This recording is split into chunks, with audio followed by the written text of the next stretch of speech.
Hello, gunfighters. Saddle up for another episode of Gunfighter Life, where we talk about guns, gunfighting, tactics, ammo, ballistics. Today, revolvers. All the right way, with Almighty God at the center. Judeo-Christian values, meaning no using the Lord's name in vain, blasphemy, disgusting talk that shouldn't be talked about. That kind of good, wholesome gun content. I am your host. I'm blessed to serve you today. First and foremost, I am a Christian, a servant of God, a follower of Jesus Christ. All the things that I've been blessed to do, I could not have done without God. I've been a professional gunfighter most of my adult life. A quick abbreviated bio: military, 2 branches of the armed forces, Marine Corps combat veteran and urban warfare instructor for the Marine Corps. Also been a private contractor for a 3-letter government agency.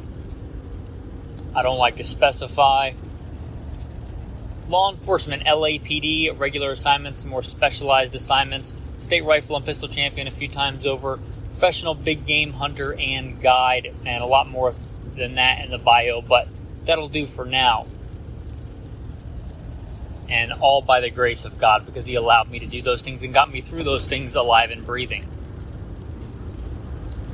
With all that modern tactical experience, is there any place in this world, in this modern American gunfighting arena, in the octagon, for a modern fighting revolver?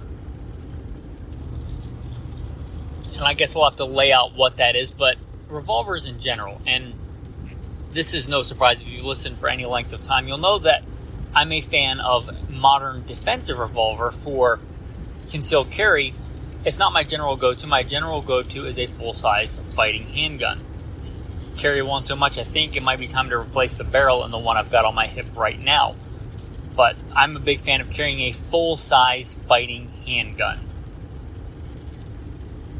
Whatever flavor that is for you, but that's what I'm in favor of. A full-size fighting handgun, full normal capacity for a lot of reasons: shootability, the fighting ability of the weapon. That said, sometimes I rock a revolver, my ultralight, when I'm generally in a situation where I can't carry a bigger gun. I don't mean I just don't feel like it. Or if I'm out somewhere where it's just going to be defending myself, like I'm out doing wind sprints in the national forest, out doing wind sprints in the middle of nowhere, somewhere, where it's personal protection, where it's mostly to save myself. Now, a different philosophy than that is a fighting handgun.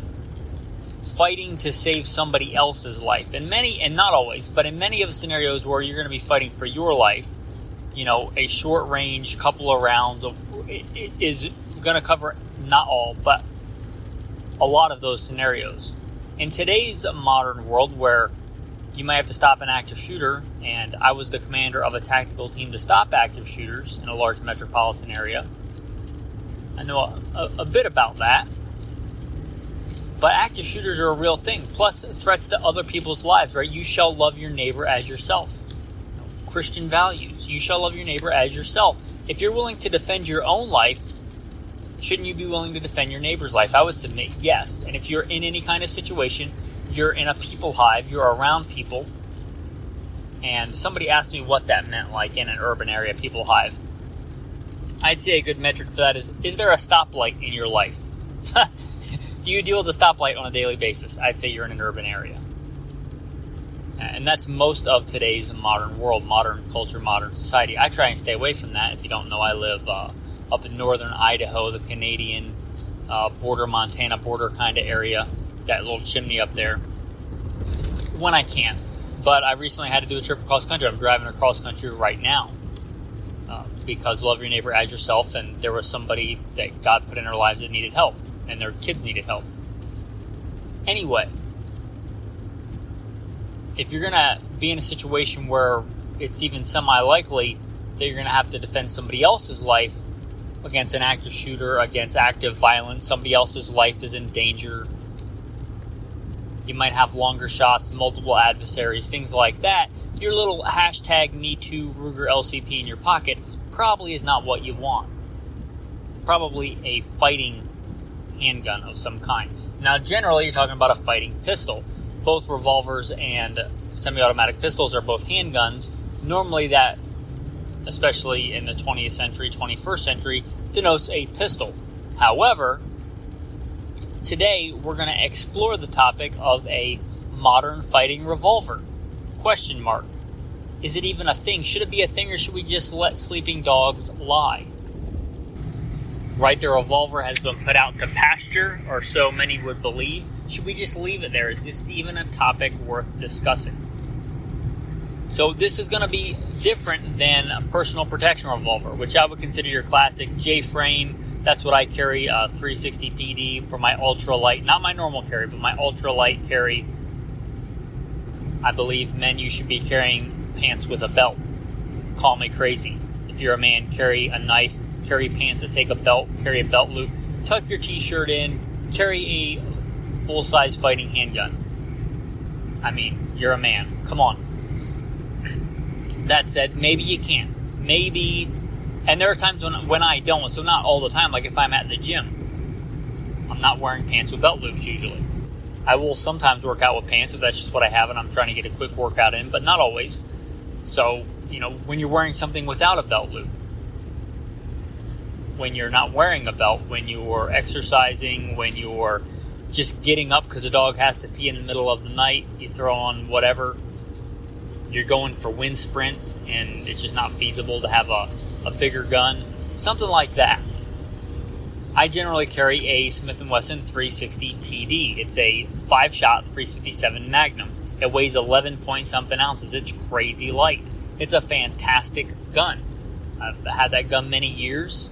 Before that, I had a 38 Special. I forget the exact model of that, but J-frame. So that's what I'm talking about when I mention personal protection revolver. I'm talking about the snubbies, right? Your Smith & Wesson J-frame is quintessential, iconic, but Smith & Wesson Bodyguard, your Ruger LCP, your SP101s, your, any of those classic snubbies, your Colt Detective Special, maybe was the OG classic of that.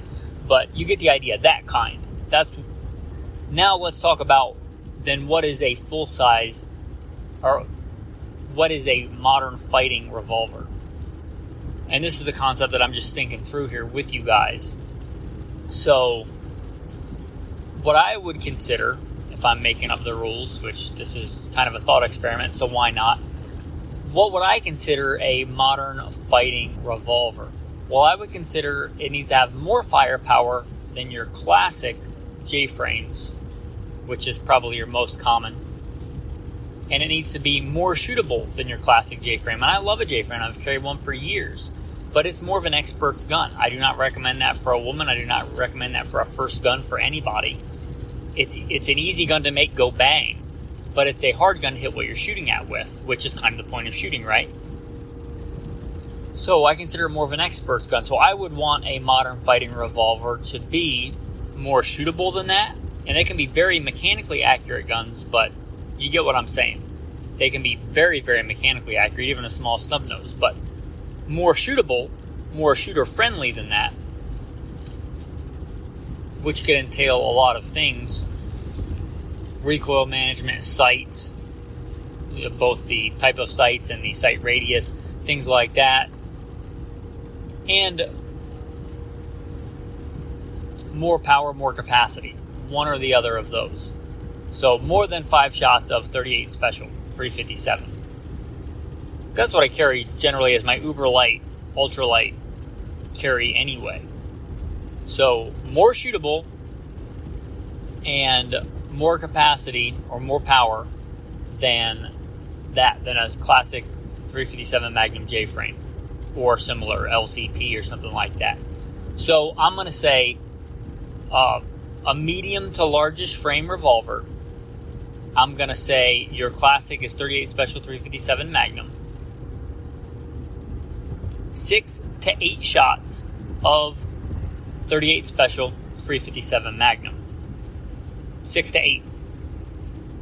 You can get that in a concealable and carryable size and weight size handgun, in my opinion, because I carry a full-size fighting handgun. And they're in the realm of kind of my favorite, for now, creme de la creme go-to fighting handgun, a Sig Sauer 226 with an RMR. They're in the same weight, same size range as that. Your 35-ish ounces. I would say probably less than a 1911, although plenty of people carry a 1911, and I certainly have, but more of a duty open carry kind of thing. So I would say, let's say, shy of 41 ounces, and in that same kind of size range, Revolver. So nothing crazy, right? You're probably not packing an X-frame. So 6 to 8 shots of .38 Special .357, or 5 or more shots of a bigger caliber. And bigger is not always better, but sometimes bigger is better. So we're talking 44 Special, 44 mag. That'd be a quintessential iconic. You could even go with the OG 41 mag if you can find it and you hand load for it, or you just want to spend the extra money on that kind of now obsolescent round. It's a great round, it's just not easy to come by. So something bigger than .38 .357 Magnum, or with more capacity. So if you said 5 rounds of 44 Magnum, like a Smith & Wesson Model 69, I'd say yeah, that would meet the criteria. And for shootability, I'd want a full firing grip, so something a little bit bigger than a small grip. I'd want a better, more ergonomic grip than a J-frame. And I like a J-frame grip. I especially like the splinter grip. Many people don't. They put on the aftermarket rubber and stuff grips. I go back to the old school wood grips, thin wood grips, because I like to squeeze them. Good, firm grip. It's a fighting revolver anyway. And do a little test here. If you do pull-ups, the fatter the bar, generally the less you are able to grip the bar. If you get a really fat bar, and in fact for lifting weights there's these things called fat grips, or other brands of that, where you make the grip of the weight wider, it makes it harder to lift. If I'm trying to grab onto something that's really squirrely, like a small .357 Magnum, I like a small grip so I can really crunch down on it. But for a full size, for a modern fighting revolver, I would want a bigger, more controllable grip than that. I don't mean bigger as in thicker, I just mean get a full two-handed firing grip on it. I would also want longer than a 2-inch barrel. I would say 3 at a minimum, right? So 3 to 5-inch barrel. 4 is probably going to be by far your most common, but a 3-inch barrel, a 4-inch barrel, a 5-inch barrel, or anything in there, like a 3.5-inch barrel if you can find one, or a 4.5-inch barrel, or 4.25s are kind of common. Anything in that range, and a carryable size gun. That's what I would be exploring for a modern fighting revolver. Now, I'd like to go into the pros and cons if we're thinking, should this even be a thing? And this is not a one-for-one, right? If I'm like, this is a pro and this is a con, it doesn't mean they're both equal. You could have a pro that outweighs all the cons. You could have a con that outweighs all the pros. You get the idea. Like, if we're weighing pros and cons of different, like, your gun versus my gun, and my gun's got a broken firing pin, then my gun automatically loses because it can't fire, right? So it doesn't matter if it's an STI 2011 with a broken firing pin. Everything else could go in the pro category. If the firing pin's broken, it loses that, right? It would lose to a high point in a gunfight. That's how that works. So I'm not saying that at least until you get the firing pin fixed, but all these pros and cons are not equal. I just want to throw them out there. You decide for you, because what's a major pro for me may not matter to you, right? Like, I live in northern Idaho. There are grizzly bears there. There's wolves. There's mountain lion. There's coyotes. There's black bear. There's elk and moose and deer, which people forget also injure people, and I like to eat those. So, some of these pros may weigh differently for me than for you. So, pros and cons. Let's talk about the pachyderm in the room, the elephant Pachyderm, what does that mean? Hard skin? My Latin, I did take Latin. It's a bit rusty. Pachycephalosaurus, hard head. I think it means hard skin. So let's talk about the elephant in the room here. Capacity. Let's talk about what I would consider maybe the best fighting revolver that I could think of. It may not be for you, but at least on, as far as the specs go, a Smith & Wesson Model 327. This is a fairly light for its size, 8-shot, 357 Magnum. That's pretty good. 8 shots of 357 Magnum. But, that's not as good as what I've got on my hip right now, which is 17 plus 1.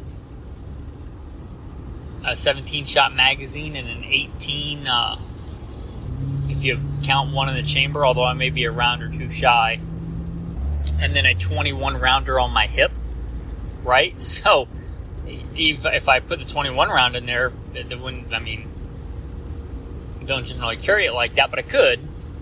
So, a magazine capacity is kind of variable depending on you, but you're probably not walking around with a 33 round stick mag in your Glock 19 that you're rocking in your appendix carry, right? So, if you carry a full-size fighting handgun, which I encourage you to, let's say 15 to 17, 18 rounds, that's way more than the best that I could think of. 8 shots of 357 Magnum. So it loses there, right? That's a big reason that most people would not consider it. Here's the thing, though. Do you need that many rounds? And the answer to that is, I don't know. But what we can deduce, maybe, is the likelihood that you're going to need those rounds. Now, I'm going to make some people mad, and I say this all the time. I'm one of the things I've used the most of my police experience is that I can say this, and people really can't debate, because I was a cop for a long time, and I worked regular patrol assignments and more specialized assignments, and I'm law enforcement instructor, FBI certified firearms instructor. I've taught I don't know how many people. Cops are not gunfighters. Cops are generally not very good handgun shooters compared to good handgun shooters. They carry a gun on their belt like a fire extinguisher, break glass in case of emergency. Some cops, this doesn't apply to. Some cops go out and train on their own and shoot competition on their own and pay their own money to take training classes. Some work very specialized units, but your average cop, they're not gunfighters. They shoot, once or twice a month? On a really good department, some may shoot once a month.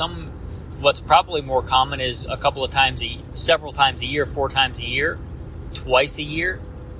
Hopefully there's not any departments out there calling once a year still. But let's take in the middle of the road. Let's say that once a month, which is pretty good for a department. Let's say I'm like, oh yeah, I'm into working out. Well, how often do you work out? Once a month. You think I'm very good at bench press or sprints or climbing a rope without my legs? Right? If I only work out once a month? You get what I'm saying? Now, if they dry fire every day and they qual once a month, then they can absolutely be good. But handgun shooting is a perishable skill, much like working out.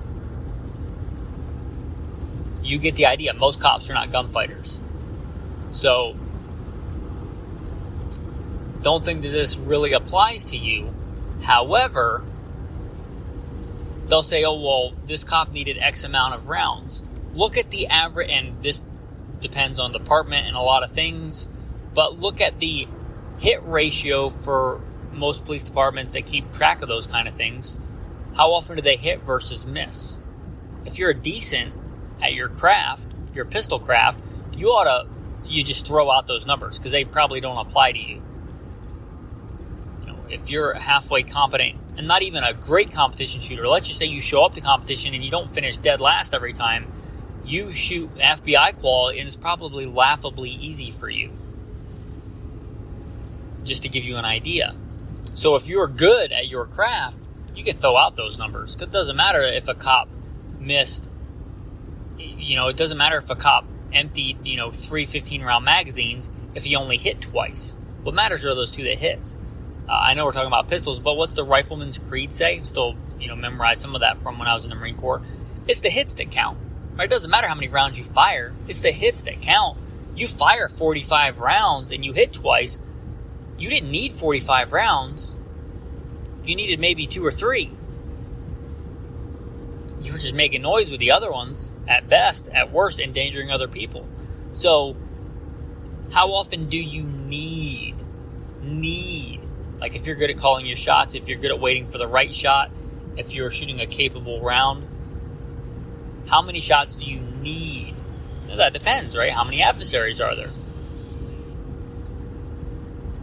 And I miss too. I'm not going to act like I never miss. Of course I miss. And I often push myself in training so that I do miss, right? You learn from misses.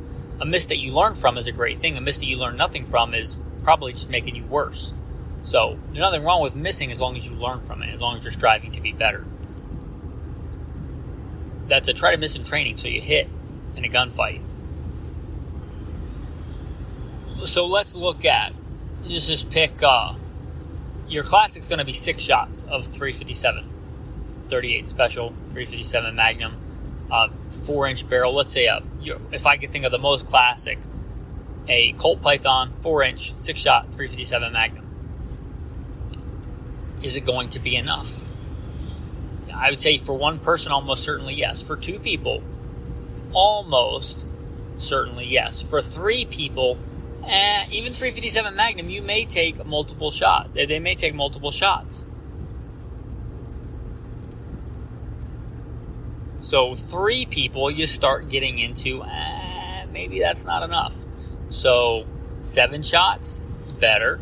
8 shots, 3 people, probably enough. Probably. Even if you missed once. Now, if you start missing a lot, no, it's absolutely not enough. Not even enough for 2 people. You miss a whole lot, not enough for 1 person. Because it doesn't matter if you've got 20 rounds, if you miss with your first 2 and he plugs you, and you're dead, right? The amount of rounds in your cylinder or the amount of rounds in your magazine are a moot point. Does not matter. It's like having $1 million in your bank account when you die. Don't do you any good. It's the hits that count. But capacity definitely goes to the semi-auto, right? It just does.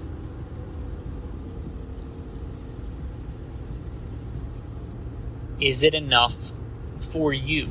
And only you can really, not you just want more, but only you can really consider whether 6, 7, 8 shots is enough for you, or 5 shots is something bigger.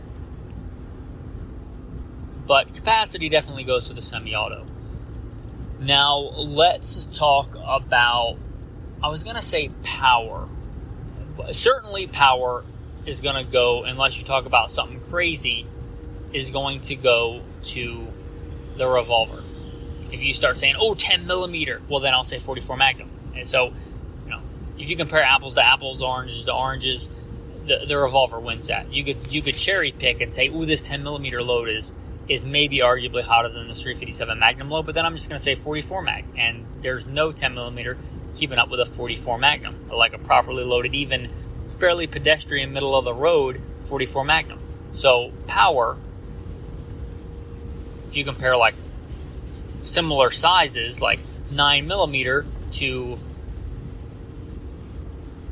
357 Magnum, it wins. If you compare like 10 millimeter to 41 Magnum wins. If you compare 45 ACP to 44 Magnum, which is, within a caliber, or a little bit more actually, because just random tangent I just thought of, it's actually more than 1 caliber, because 44 Magnum is actually, 44 cal is actually not 44 caliber, it's .429, and 45 caliber is .452, so you're more than 1 caliber, but let's call it fairly compatible, right? You say 45 ACP, the World War II champion, I'm going to say, 44 Magnum. So, yeah, unless you get off into something crazy, like if you're like, I've got a, 1911 chambered in 460 Roland, okay, then maybe we have a debate, but you probably don't. So power advantage goes to the revolver. And does that matter? Well, I can't say. I'm going to say for most things, for most people that live in an urban, suburban, fringe area, suburbia, Peoplehivistan, wherever you live, which is almost anywhere east of the Mississippi River, which is where most of the listeners live, probably not a big advantage for you in most scenarios. 9mm is the de facto handgun cartridge of our time. Period. You can like that or not like that, but it is the standard.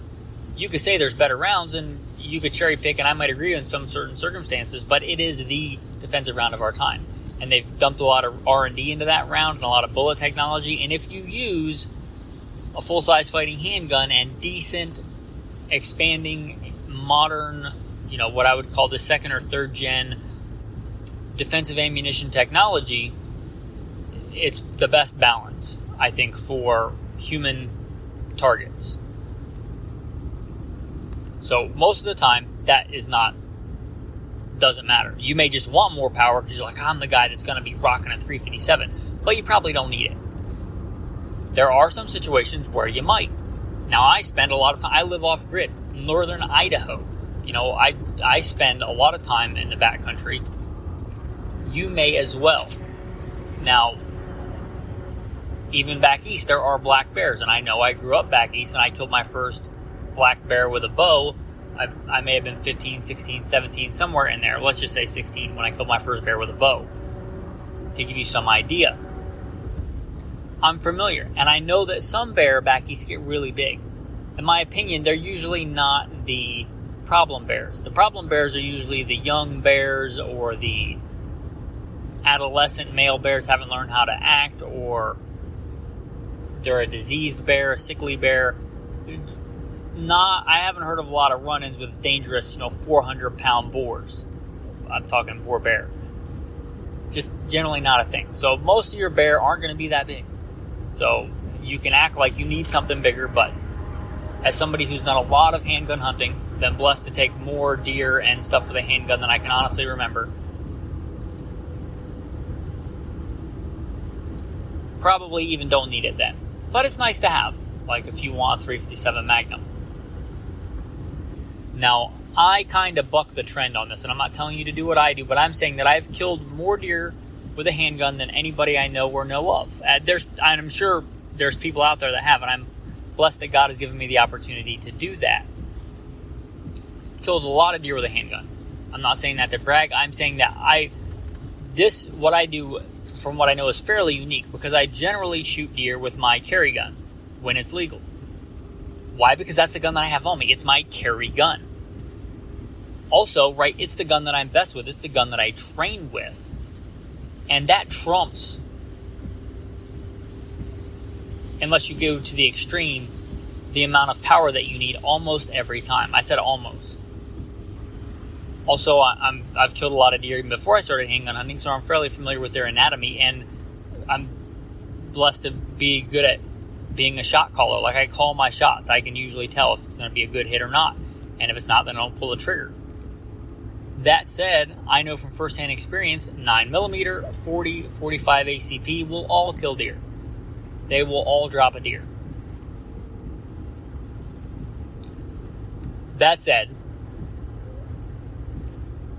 most people who handgun hunt do it with a more powerful revolver. So 357 Magnum, 44 Magnum, those are far more common than hunting with your carry gun. It's a challenge. That's one of the reasons I love to do it, because it is a challenge. Because, I would never advise somebody to do that if they were trying to put meat on the table. I would advise them to do that if they've shot a lot of deer and they're good with a handgun and they want a challenge. They're already good at stalking. Stalking within 200 yards is just a thing that they do regularly. Stalking within, 50 yards to nail one with a handgun, that's a little bit more of a challenge. So for that, I would advise that. For most people, though, most people want a more powerful cartridge. Just kind of why I went into all that. Not the hunter flex on you or survival flex on you or whatever you want to say, but just to illustrate that. So a 9mm with the proper bullet selection, because that's often more important than caliber that people overlook.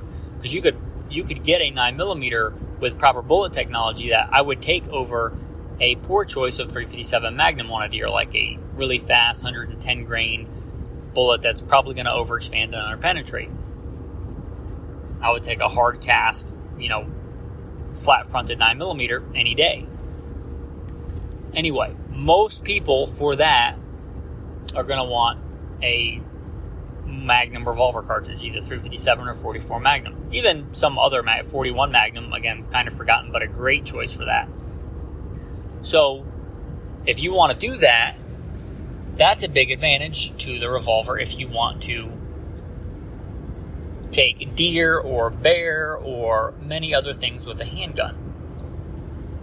And even I will admit, I do that because it's my carry gun and I want to be good with my carry gun, and it's the one that I practice the most with. Because if I'm hunting deer with a handgun in all but the craziest grid down survival scenario where I've lost my long gun, I'm doing it because I want the challenge. If you told me even that, okay, from now on you have to hunt deer with a handgun, then I'm not going to take my carry gun. I'm going to start practicing and getting good with another gun, because there will be certain shot opportunities that I would take with a 44 Magnum on a deer, like certain shot angles and stuff, because again, you got to know your anatomy, that I would take with a 44 Magnum on a deer that I would not take with a 9mm. I really limit my unless it was, and I haven't done this for actual survival, unless it was an actual survival scenario, then I might roll the dice. But I really limit my shot angles and my shot placement on a deer with a 9mm or 40 or 45. I would be less concerned about that with a 44 Magnum. So even if you told me the only thing you can hunt deer with now is a handgun, I would say okay, and I would probably pick a decent 44 Magnum or similar 454 Casull or something like that. But you get the idea. It's even in my opinion, it's better for that if you take the fact that I train a lot more with my carry gun out of the equation. It's a better round for that. So more powerful, that goes to the revolver. So that's one in the revolver column. And again, that may or may not apply to you. Some other situations where it may apply. Barrier penetration, right? You're shooting through vehicles, either shooting out of your vehicle into somebody or shooting into somebody else's vehicle into somebody. That's a real thing. And hopefully you get to take some classes one day or something where you train on that. Train on shooting through windshields, train on shooting out of a car, into a car, things like that.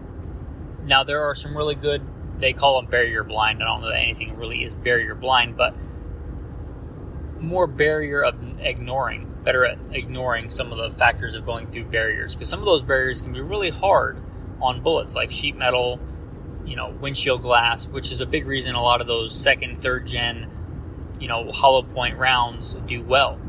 But I would concede that none of those are going to be as good. They're probably a better balance for all scenarios, but if you're talking about just that scenario, a hard cast 158 grain or 180 grain hard cast 357, that's a thing of beauty on barrier penetration. So, a big, heavy for caliber, high sectional density hard cast round, that's going to be good for that. So let's say you're a truck driver and you drive through some shady areas, right? Detroit. I recently drove through an area of Virginia, and that's kind of a big area that I grew up in, not that part of Virginia, but it didn't seem like it was going to be a bad part of Virginia. I pulled over at a gas station and I was like, am I in Compton? Like, am I back doing, work in Southeast LA? Where am I? It's just a shady area. If you're like a driver for a living, and you end up in some shady areas, and your most common thing is like a carjacking, and you might have to shoot through a vehicle, you might say, I'll forego the capacity for a really good barrier penetrating round. And I think for that, if you do proper bullet selection, then the nod's going to go to the revolver. So it's not just about, bear or deer. Another thing that will gain you is a little bit of point blank range. Now, all these rounds, even the humble 9mm is deadly out to a couple hundred yards. But you have to be an expert pistol shooter to be able to do that consistently. And 2, you have to kind of know your holdover and stuff. If we're talking about point blank range, you can get some pretty impressive point blank ranges if you go for like a light for caliber 357 Magnum. So if capacity is less of an issue, but longer shots are, because you're a rancher and you're out in a remote area and it's just not practical for you to have a long gun, you find yourself on the wrong end of a long gun handgun fight, meaning you have the handgun and they have the long gun. That's a bad deal. And you might want a little bit more range. And that's a tough one too, because you might want the capacity. But anyway, you might want longer range. If you're out and you want a handgun both for defense and maybe to take care of a feral hog or a coyote, and capacity's not that big a deal, like 6 rounds of 357 is plenty. And you might want to take out a hog at 75, 80 yards, 100 yards, 110 yards, 125 yards, right? Again, that longer point blank range may have an advantage for you. So the power, that's going to go to the revolver.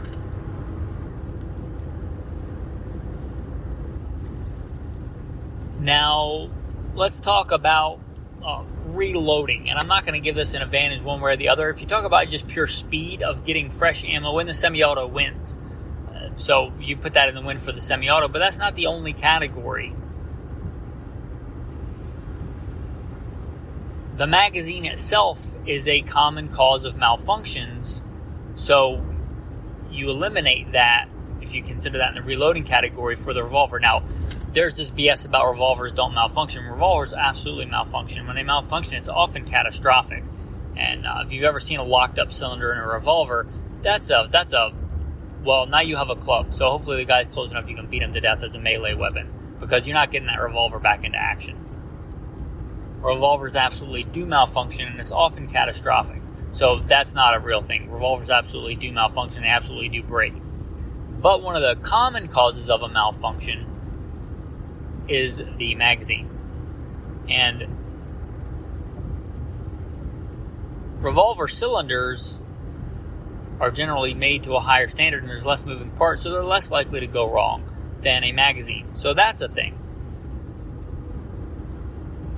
Also, can't lose, unless you're doing some kind of crazy maintenance out in the field and it falls off a cliff face or something, you can't generally in the field lose a cylinder because it's attached to the revolver. They're generally not designed to come out. We're talking about a modern double single action revolver. They will come out, but you have to do more disassembly than you need to even just clean the gun. So if you've ever been, hiking and you look down and your magazine's out of your gun and you dropped it somewhere and you don't know where, hopefully you have a spare. But if you don't, then you got, one round? That's an issue that's not going to happen with a revolver. Whether you're talking about urban or suburban, you just do some kind of weird thing and your seatbelt clicks your magazine out or something, and you get out and now you got 1 round, and something happens when you're in the 7-Eleven or the Stop and Rob or whatever, and you didn't realize it, but now you have a round. Right? That's not going to happen with a revolver. And I think that's something I haven't really heard talked about much, but that's absolutely a real thing that can happen. You can get your magazine unseated and clicked, and you go and draw your gun, and your magazine goes flying. And maybe you can get it back, but maybe you can't in a timely manner, fast enough to save your life. Then you got a round. In that kind of scenario where you draw and your magazine comes out, or you do something, and you should test this out thoroughly in your own training. There are some guns where people will hit the magazine release and the magazine will fall out. If that's a normal thing that happens, you should not carry that gun. You should do something to fix that, rectify that. However, even somebody that trains a lot, there are just certain things that happen every once in a while, like you're shooting urban prone, laying down sideways, shooting around a tire, and your fingers are in a weird position and you hit the magazine release, and your magazine falls out and you can't reach it. Hopefully, I'm a big fan of carrying a spare magazine, not necessarily because you need the extra rounds, but if something like that happens, or if that magazine starts to malfunction, or a number of reasons. You go to grab your gun and you had the biggest of brain farts that day, and you were dry firing the day before cleaning your gun, and you actually forgot to put a magazine in it. At least you have a spare magazine. All those issues are kind of negated with the revolver. So although if everything's going well, the capacity nod certainly goes to the semi-auto, and those rare but things that do happen situations, the revolver has an advantage because at least you got your 6 or 7 or 8 rounds. Now hopefully you have a spare magazine, but again, that not everybody carries a spare magazine, believe it or not. Also, it's not a big issue. You should know about this and just plan for it, but administratively loading and unloading a pistol, especially if you're doing it with the same 1 or 2 rounds on the top of the magazine, like you several times or at least once or twice a day will load up your pistol. You'll load it up and then you'll unload it to dry fire and you'll load it back up. You keep doing that with the same rounds, you can get some round setback, which can be catastrophic. Round setback is a real thing. That's not really a thing with a revolver. Just a minor issue because you should kind of keep track of that and mark that and throw away those carry rounds when you've cycled them a couple of times. Or maybe not a couple, probably more than a couple, but you should keep your eye on that. But that's a potential issue. That's really not a potential issue with the revolver because there's no stress being put on that round when you slam it into the chamber because it's just going into the cylinder. Now let's talk about hand-to-hand combat, melee type weapon stuff. Something you should be training and practicing if you consider yourself a gunfighter. A lot of fights end up on the ground, even with guns. Right? That's a real thing. So one big advantage to the revolver is you can press it in for a contact shot. Absolutely can be devastating. Most semi-autos, if you don't know, if you press the muzzle hard into something, you will take the gun out of battery and the gun will not fire. You can see where that would be an issue. With the revolver, you can shove it hard like a weapon. You could, smash somebody's teeth out with the front of the revolver and it'll still go off. Not only will it go off once, because there are techniques to mitigate that for one shot with a handgun, which I probably should leave out unless you get the proper training for this episode. But you could get several shots off with the revolver with it pressed into something hard. And you get the extra, let's say, somewhat grisly advantage of having all that gas exiting into the target, which can be pretty nasty. But we're talking about a fight to the death here. So that's an advantage for the revolver. Kind of a different disadvantage for the revolver, you absolutely can lock up a revolver if you grab the cylinder. So if somebody grabs a semi-auto, you might be able to get one shot off. It is probably going to malfunction after that, but you got one into them, hopefully. If they grab the cylinder on a revolver, the cylinder is not going to rotate. So you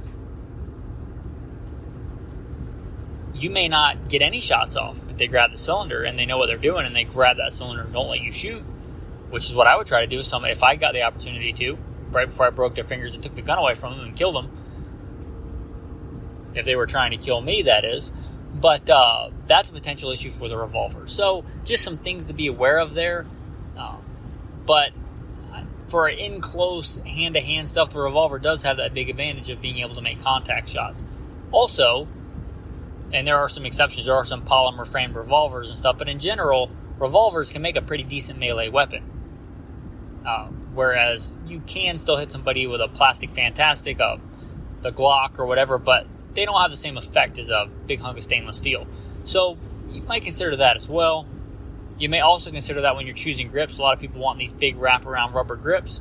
But again, I'm kind of a fan of the old school splinter grips. One, because they're thin and easy to get a grip on and hard to take away from somebody, meaning me if I've got the gun in my hand. Also, they generally leave that exposed backstrap of metal and have sharp corners on the bottom. Something to think about. But anyway, don't just get the Gucci grips that look cool. Think about those kind of things as well. But if you're talking about a decent stainless steel revolver or a hard metal revolver as a melee weapon, and there are some exceptions, right? If you carry a 1911, that's a decent melee weapon as well. Got a lot of sharp edges, got a lot of metal. So, but in general, most people that carry semi-autos today are plastic framed. Not all, but a lot. And most people that are carrying a revolver are metal framed. So there's something to be said there. Okay, now let's talk about recoil. If you're talking about the more spicy rounds, recoil management is generally going to be better on a semi-auto. That reciprocating of the slide, the polymer frame, which you wouldn't think of if you just grabbed it, but it actually can flex sometimes. All that stuff can help mitigate recoil. A 9mm is pretty pleasant to shoot in a full-size fighting handgun anyway. You talk about some little teeny tiny micro 9, maybe not so much, but in a full-size fighting handgun, 9mm is not bad to shoot. That's one of the reasons it's become the default. If you talk about those spicier rounds, then you're going to get more recoil in the revolvers, especially a carry-size revolver. They're just going to have more recoil, and that's a disadvantage. You can go way down, which we'll talk about in its own thing in ammo flexibility, but if you go way down to like a standard 38 special, that's going to be arguably less powerful than a 9mm. So what are you doing? You're going less powerful and less capacity, even in a fairly small 9mm. So it doesn't make a lot of sense to me there.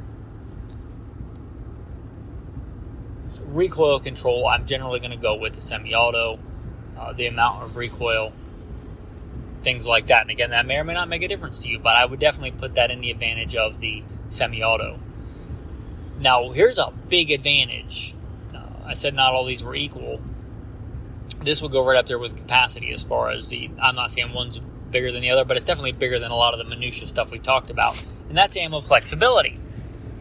With a revolver, the functioning of that revolver is not contingent on the ammo unless you got something so powerful that it blew the gun up, or so little power that it got the round stuck in the barrel, because both those things would stop the gun. But apart from that, you can go from real pedestrian, real slow to drag racing in the ammo that you can put in a revolver, right? You can go to just powder puff, baby, 38 special loads, super light recoiling, super pleasant to shoot, to really, really spicy, heavy for caliber, buffalo bore, Corbon, double tap type loads, or your own spicy hand loads for a revolver. And they'll all function, and they'll function equally as well, as long as you don't do something crazy and get them so hot that they're like splitting a case and getting stuck in the chambers or something.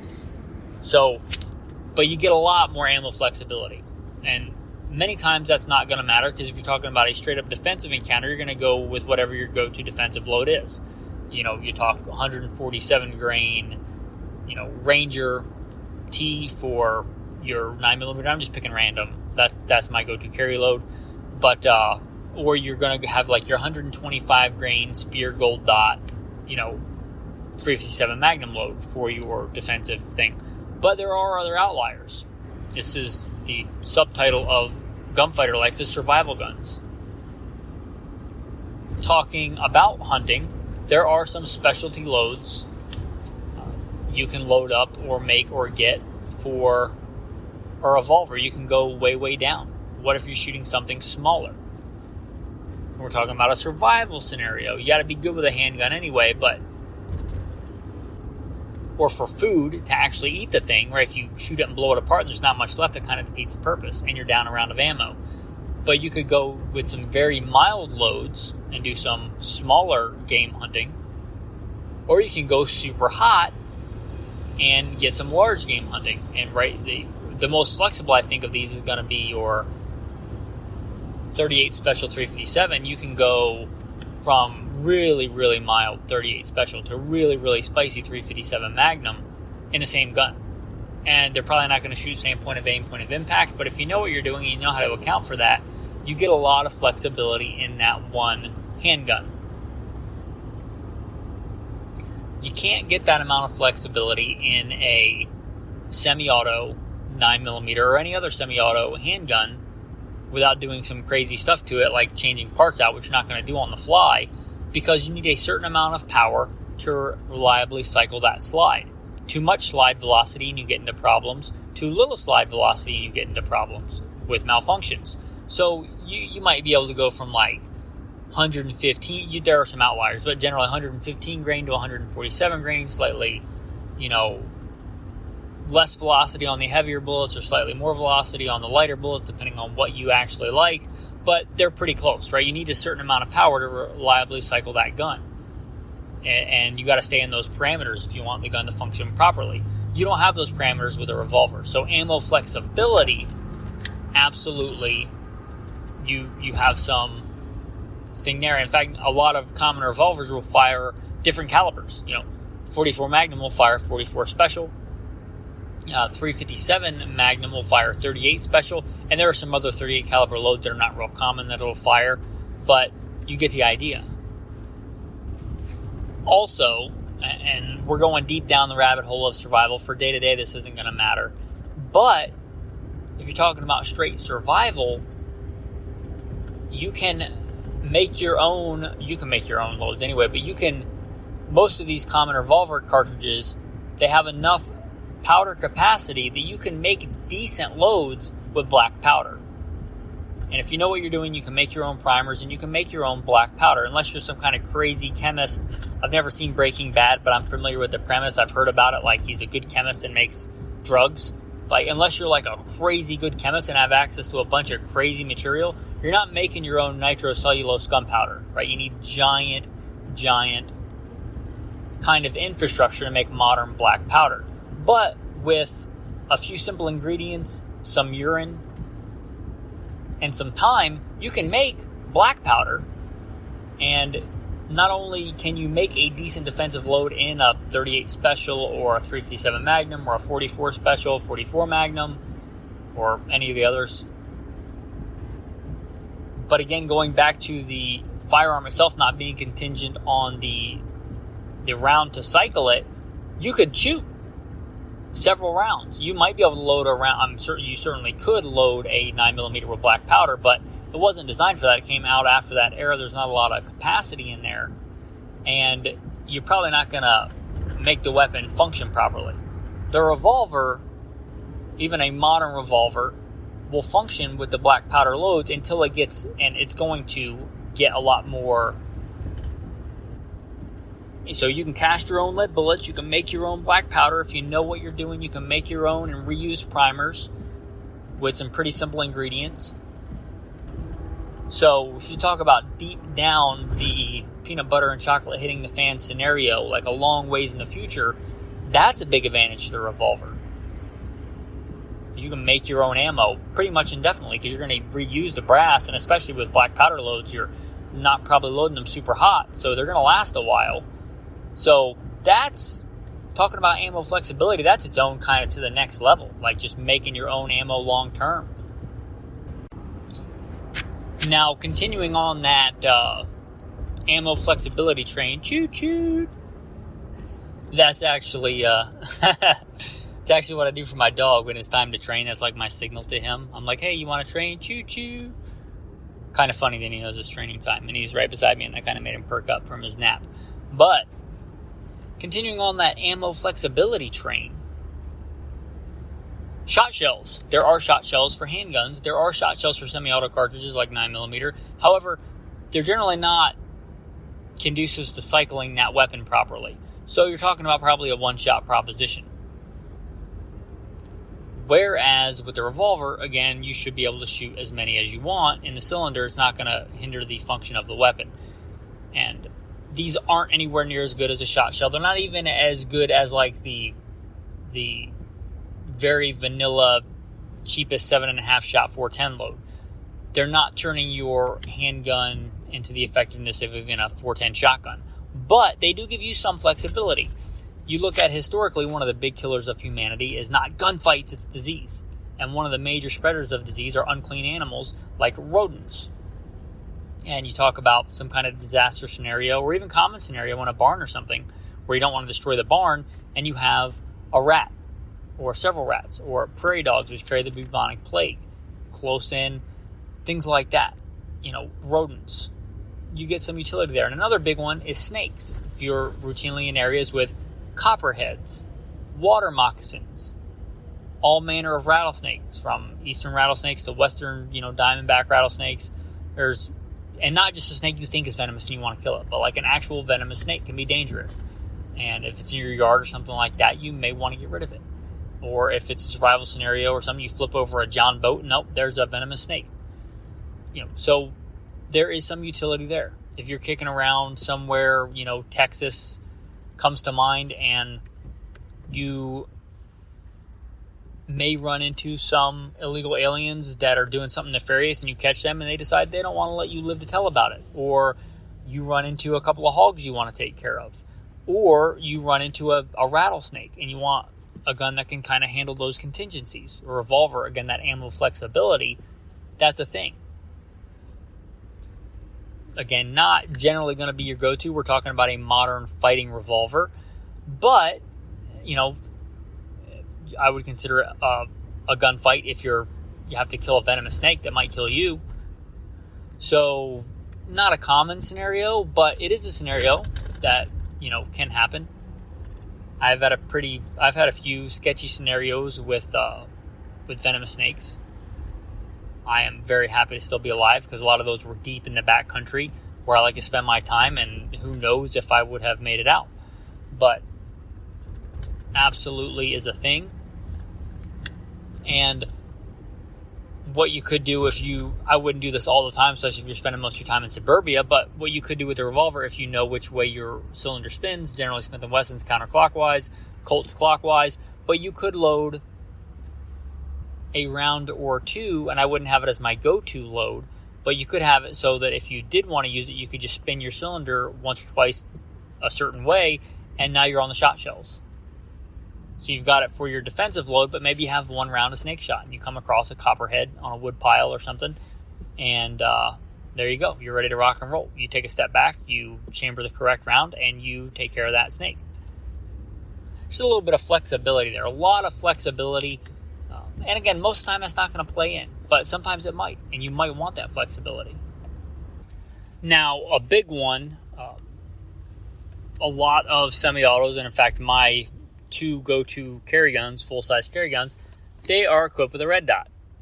This is a big one. I will put this in the big importance category if you're talking about modern fighting handguns, revolver or semi-auto.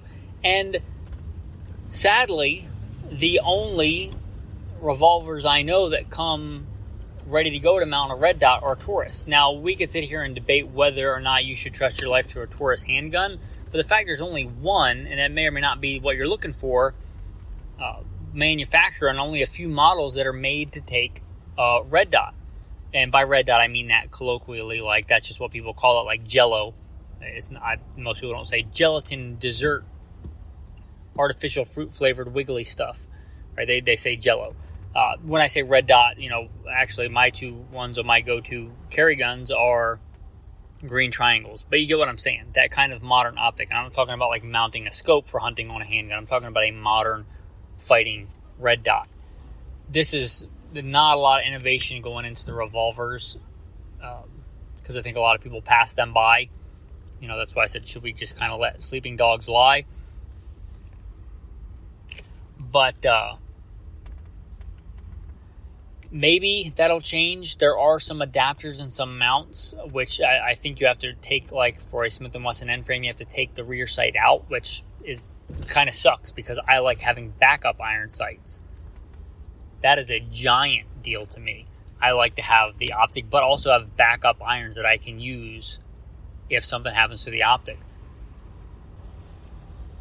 So even on the Taurus ones, I don't think they have backup irons. I think there's like a front sight on there, but I don't imagine you can see it and co-witness if that red dot breaks. You could put it in the window, but you're probably going to be shooting way high. So that's a big deal. Like what? Come on. Somebody come out with a good co-witness setup, iron sights with a red dot for the common, like of all the new stuff coming out, like the next polymer plastic fantastic #MeToo Glock.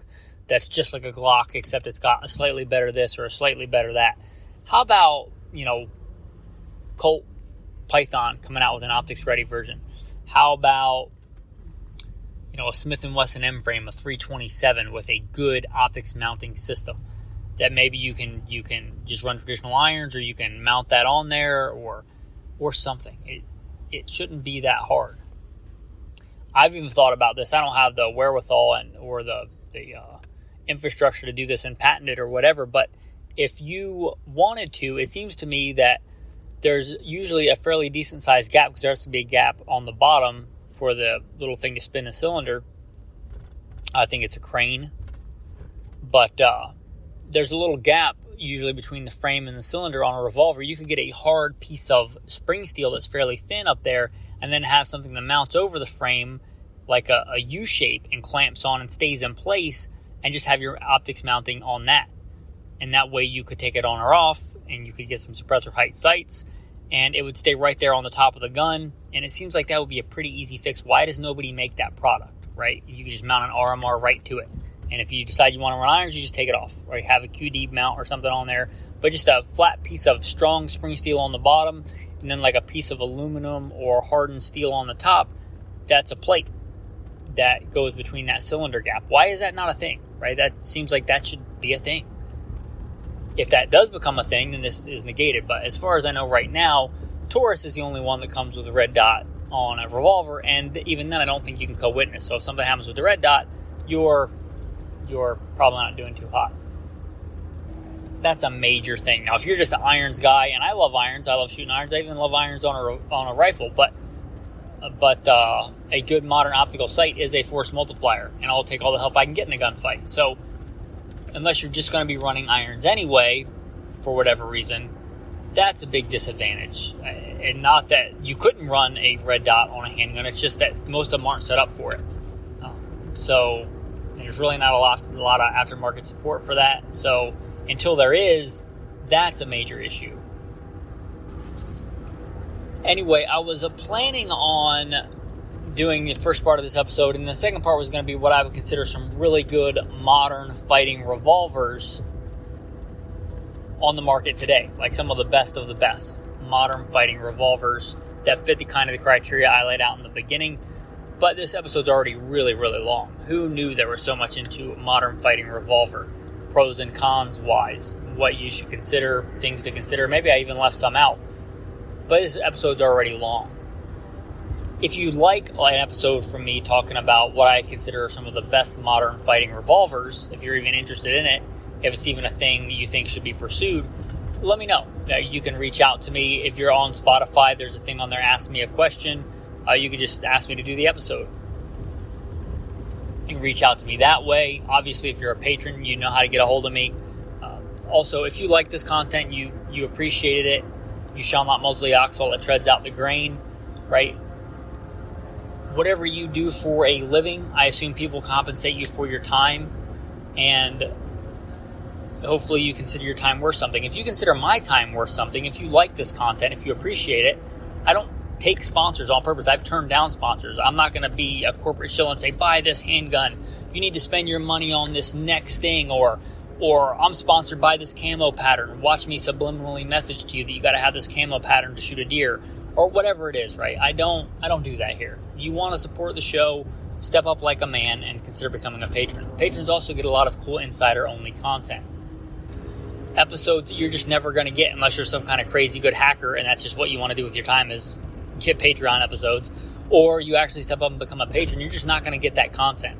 If you want to become a patron, mostly to support the show, but also for specialty content, or to be able to communicate on a more regular, more timely basis, consider becoming a patron. I really would appreciate it. It would be a blessing to me, to be honest. I would appreciate it.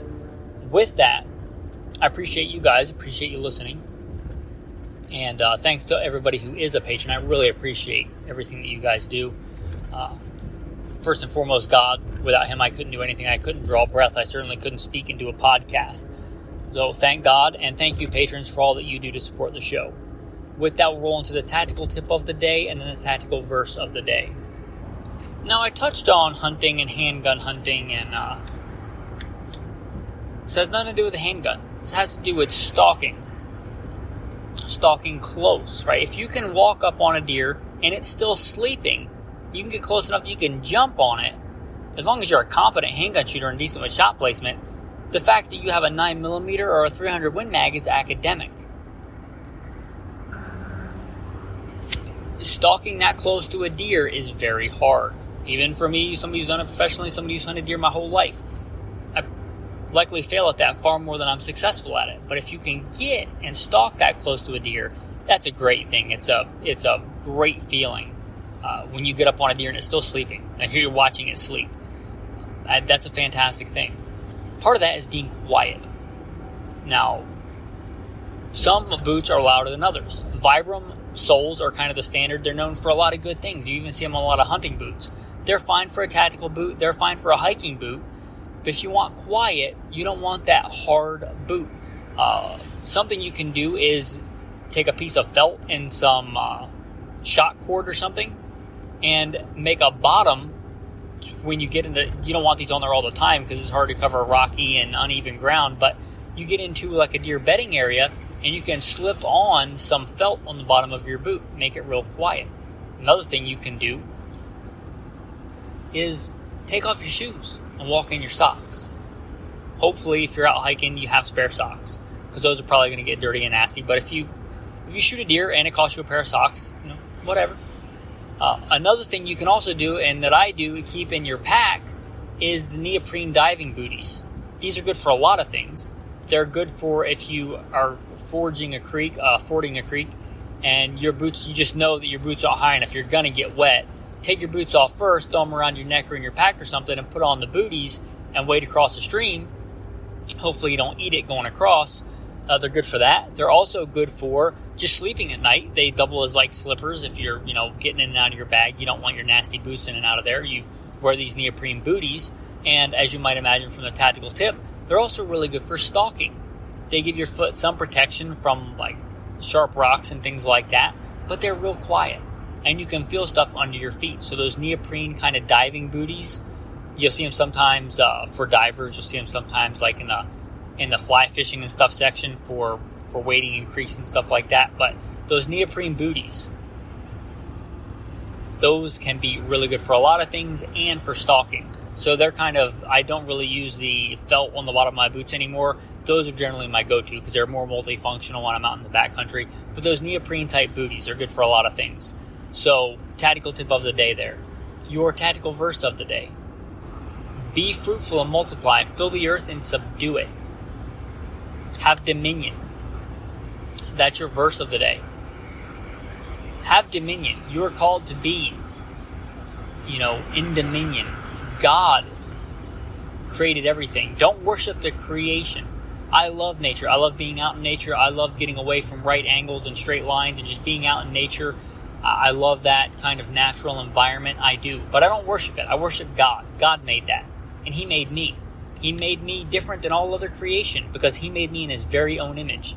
In the image of God, He created them. Male and female, He created them.